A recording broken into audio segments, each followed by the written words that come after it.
I want to talk about transitioning between a full-time job and going to startup. First of all, I'm so pissed because I've been talking for 10 minutes thinking that it was recording, but Nick actually was not recording, so I need to do it again, but no problem. This week I want to talk about transitioning between a full-time job and going to startup. For those who don't know, I've been working in drag only part-time so far. I was working in the Middle East for a consulting company, and from today I'm becoming an entrepreneur full-time. A lot of people mistakenly think that entrepreneurs have always been entrepreneurs, but this is not always the case, and I'm here today to share my experience as a newly became entrepreneur. Does it exist?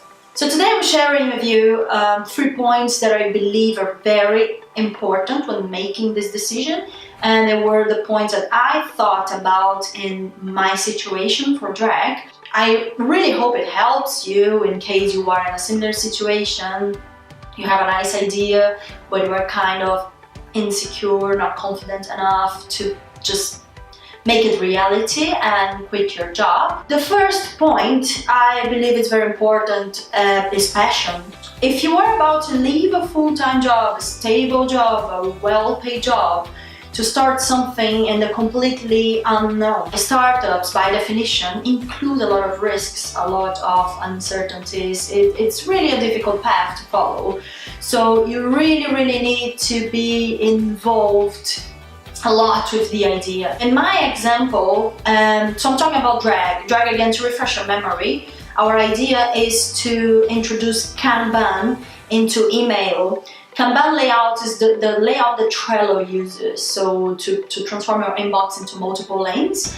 I have faced problem with my inbox personally before.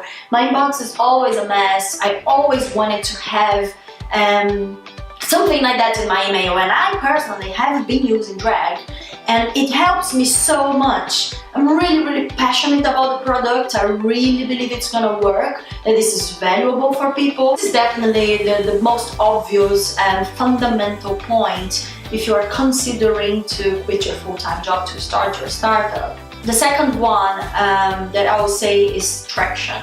Let's say you are really passionate about your product, but you don't have a clue if people are gonna like it or not. It might be very important for you and you really believe in the potential it has, but people might not think like you.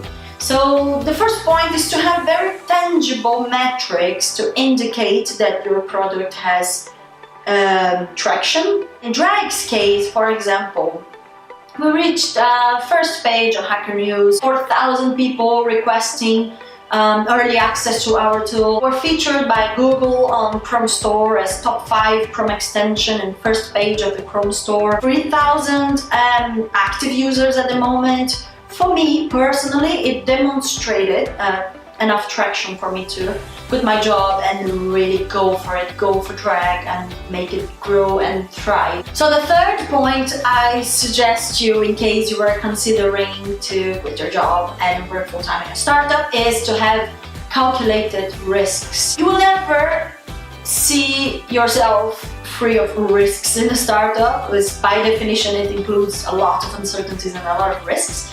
But the more you can mitigate them and think in advance about them, the better for you. Think about if everything goes wrong, if your startup doesn't thrive, and think about different timelines that it might happen. What you would do? So you need to think about, for example, number 1, do you have savings? For how long do you think with your savings you can survive until your business reaches profitability, or until you can raise some money to keep going, to keep more runway for your business? You have open doors for employment in case everything goes wrong with your startup, to have another option to easily find a job. All of these situations you need to think about and have backup plans, as I said.